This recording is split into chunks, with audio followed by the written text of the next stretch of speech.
From the smoke of a first hearth, a new world awakens. At dawn, a woman named Mara lifts a clay pot, the damp scent of earth on her hands. As she presses wet soil around a barley seed, she is taking part in a revolution. Because a single stored seed multiplied by thousands changed everything.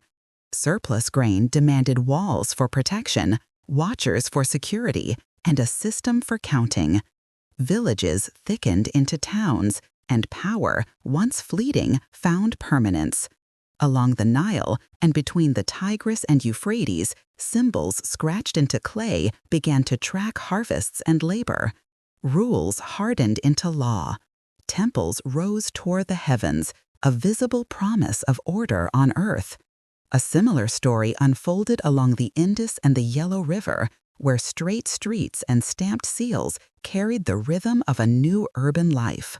But how did these scattered settlements begin to imagine a world beyond their own horizon? They sent caravans down long paths that would one day braid into the Silk Roads. Goods moved, but stories and ideas moved faster, inviting empires to dream of a world knit together. Across 3 continents, classical empires rose and fell, uniting farmers and soldiers under a single banner. As their roots thickened, so did the exchange of beliefs. Hinduism framed a world of duty, Buddhism promised a path to release, and Confucianism taught the elegance of order. Judaism nurtured an identity of covenant, Christianity spread a message of universal love, and Islam united faith with governance. Commerce, culture, and belief began to converge, weaving strangers into a larger we. And just beyond the horizon, a new kind of network waited, one that would ride not the roads, but the wind and the tide. Dawn breaks on a creaking ship in dark water, pushing toward an uncharted shore. Late in the 15th century, a sailor tastes the salt of an unknown ocean, while below deck, barrels of grain sway beside the invisible threat of disease. This was the dawn of a connected planet.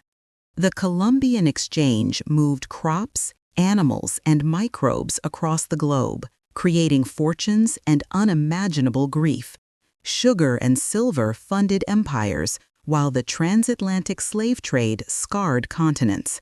But these new connections also sparked new ideas. The scientific revolution gave us new instruments to see the world, and the Enlightenment gave us new courage to question it. Then, steam and steel accelerated everything. Mills, railways, and telegraphs collapsed distance and time. Imperial ambition redrew the map of the world, sparking both vast exploitation and fierce resistance. The 20th century was devastated by total war, leading to a promise in 1945 of dialogue over destruction. A long Cold War gave way to a new era as colonies gained independence and activists fought for human rights. Then, in the blink of an eye, finance became electronic, and digital networks wrapped the planet. Which leaves us here. What do we owe to the strangers we will never meet? The question matters because your phone holds all of those centuries inside it. Genome editing, artificial intelligence, and global communication ride the same networks that began with a caravan, a ship, a telegraph wire. We are now linked by technology, trade, and a shared climate, even as the gaps between us widen. Mara's ancient line feels every tug.